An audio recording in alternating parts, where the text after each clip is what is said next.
Welcome back to Swiftly Explained. It's been a while, and I'm back with more Taylor Swift and Travis Kelce videos for you guys. Today, we're going to see Travis Kelce being annoyed by ridiculous Taylor Swift questions for 12 minutes straight.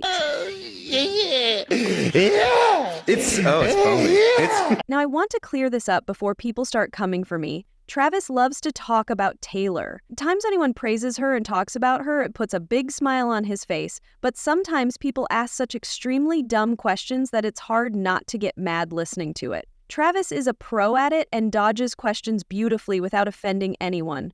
That's why I've gathered clips that showcase how he skips invasive Taylor-related questions. But he is human after all, so he does get a little annoyed and mad sometimes. Like and subscribe if you enjoy this type of content. Let's head right into the video. This first clip is from a sketch at the 15th annual Big Slick Celebrity Weekend charity fundraiser. Sudeikis, while in character as a fan of the Bears, asked Travis some Taylor-related questions, and we can see Travis getting a little pissed about it. Sure, it was all an act, and Travis skillfully played his part without breaking character. Firstly, they teased Travis, saying that he should make Taylor pay the bills for the new stadium because she has so much money. Travis here could ask Taylor to flip the bill. That's not a bad idea. Hey, Not a bad idea. Hey, how about we all pipe down a little bit? That ain't happening. Travis quickly defended her without hesitation. That's what 4 tickets cost to her concert anyway. That's true. She just got to Kansas City, boys. Jesus. Then they asked Travis when he was going to make an honest woman out of Taylor, meaning when is he going to marry her? When are you gonna make an honest woman out of her? Travis stayed quiet. He was slowly starting to get angry and finally said that they were pushing it too far. Guys, Yeah. you're really pushing it. Oh, uh-oh. Okay. Uh-oh. Look who's losing it, just like he did in the Super Bowl. They teased him again, saying he was becoming angry just like he did at the 2024 Super Bowl when he was seen yelling at his coach Andy Reid. Travis quickly defended himself again. Me and Coach Reed, we go way back, baby. You don't got to worry about us. They made fun of him again, saying when he was playing in the cold weather, he must ask Taylor to keep him warm. Travis laughed at that. My nipples are so hard. Taylor, make me warm. Oh, Taylor. Yo, This, my friend, Dick is must. Then we have a clip right before the 2024 Super Bowl happened. They again asked Travis if he was going to propose to her at the game, and Travis called those bets crazy. It seems like the most offending question to Travis is always about proposing to Taylor. What do you say to that? These bets are crazy. I'm hoping I get this ring on Sunday. I know that. We're here and we're all happy. I know that. Has Taylor given you a Super Bowl pep talk? No, she hasn't. She's focused on entertaining the crowd out, maybe. So she's just working on entertaining them, making sure she's ready for her performances and everything. But the Super Bowl, we'll worry about if she can make it. In another clip, a fan casually asked Travis to sign his girlfriend's name, and he was surprised at her bluntness. Sign your girlfriend's name for me, will you? I don't think I can sign her name. I haven't perfected that. Next is another interview where they asked Travis what he preferred to cook with Taylor. Firstly, he dodged the question, saying he wanted to keep it private. But I'm going to keep that one to myself because, I thoroughly enjoy cooking with her. So it's something I would rather just keep personal. But right before leaving, he answered. Taylor makes a great Pop-Tart and cinnamon roll. The worst and messiest questions asked about Taylor were before the 2025 Super Bowl. The media made it their job to ask invasive Taylor questions to Travis. This was around the time when everyone was convinced about Tay Voodoo and said that the Chiefs were winning because Taylor is on their side. Taylor has made the NFL $1 billion since she started dating Travis and attending his games, and people believed that the referees supported the Chiefs to win because of her. That was the reason why people were more interested in their relationship rather than the actual Super Bowl.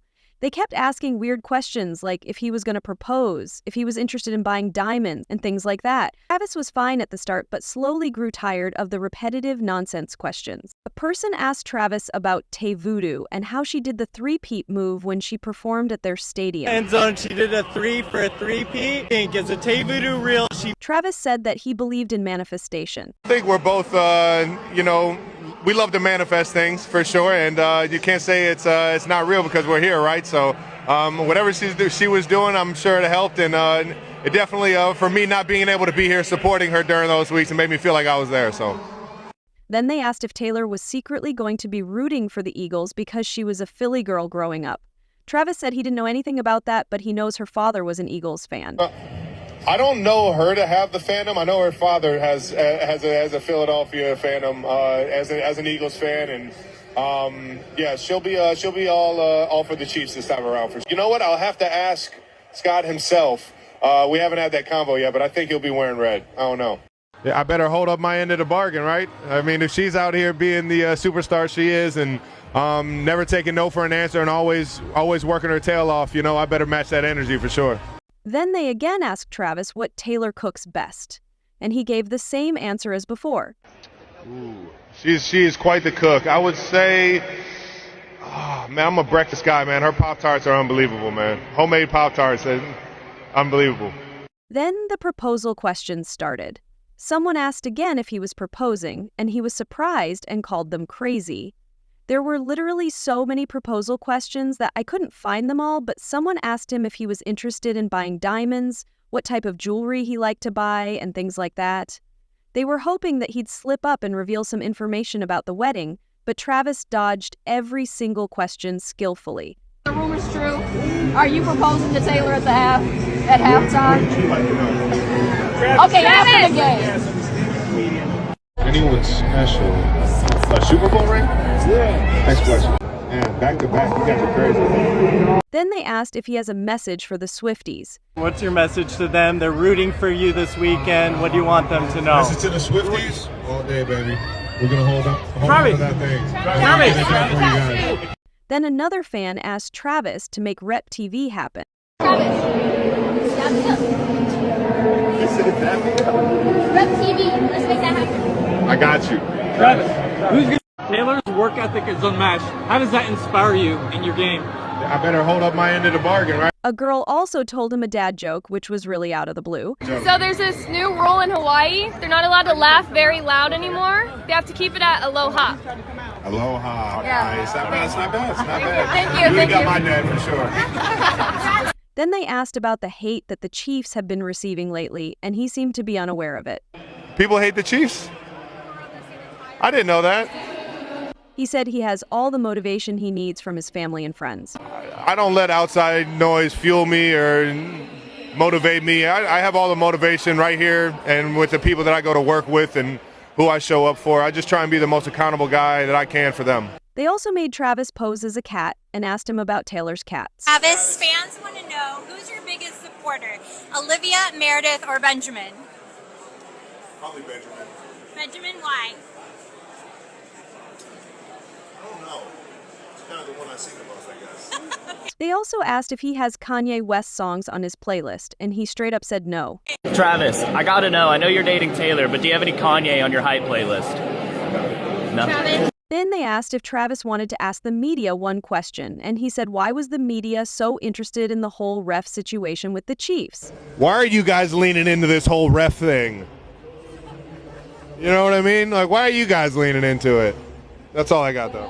They also asked if Taylor and Travis coordinate outfits, and he said no. As a tunnel fit connoisseur, what do you think about her looks, and do you guys ever coordinate at all? I wouldn't say we necessarily coordinate, but Tay's always gonna. She's always gonna be, dressed head to toe, looking to fly. So. I wouldn't necessarily coordinate, but Tay's always gonna. Another girl asked Travis his favorite Taylor album. What is your favorite Taylor Swift album? Tortured Poets, of course. I might be a little biased, but. She also asked his favorite song. I don't know, maybe So High School. I was going to say, I think there might be a correlation there. There's a few on there that are bangers. And she also sneakily asked if he knew when Rep TV is going to be announced. Do you know when Reputation TV is going to come out? I can neither confirm nor deny this. I don't trust you, but I like it. Okay, thank you so much. I wish you best of luck. Thank you very much. Have a good one. The other Chiefs players were also asked some Taylor questions, and Patrick Mahomes confessed that he'd love to have Taylor's singing ability. Taylor Swift's singing ability, that's not even close. What about that arm, though? I mean, the arm's awesome, but I'm not inspiring billions and millions of people, you know what it is? What about the greatest shooter of all time? I mean, I love Steph, man. He's the greatest shooter of all time, but he's not Taylor Swift. Chris Jones also talked about the Taylor Swift effect because of the amount of people at Travis's podium asking him questions. Taylor Swift effect. It'll do it for you, buddy. It's real. It is real. They also asked Travis about Taylor's work ethic, and he confessed that he was amazed at her ability and strength to perform 3.5-hour-long shows. What I saw on that tour last year was pretty remarkable. I mean, to see the week in, week out, traveling from one country to the next, and how excruciating it is on her body and on her mind. And it's not just her; it was her entire tour. It was the dancers, it was the band, the singers, it was everybody involved, and it was an absolute machine. Travis has very clear boundaries and knows the appropriate ways to talk about Taylor and his relationship with her. He also knows when to draw a line and not get people involved in their personal lives. Sometimes it becomes a bit too much, but he always knows how to dodge the questions without sounding rude.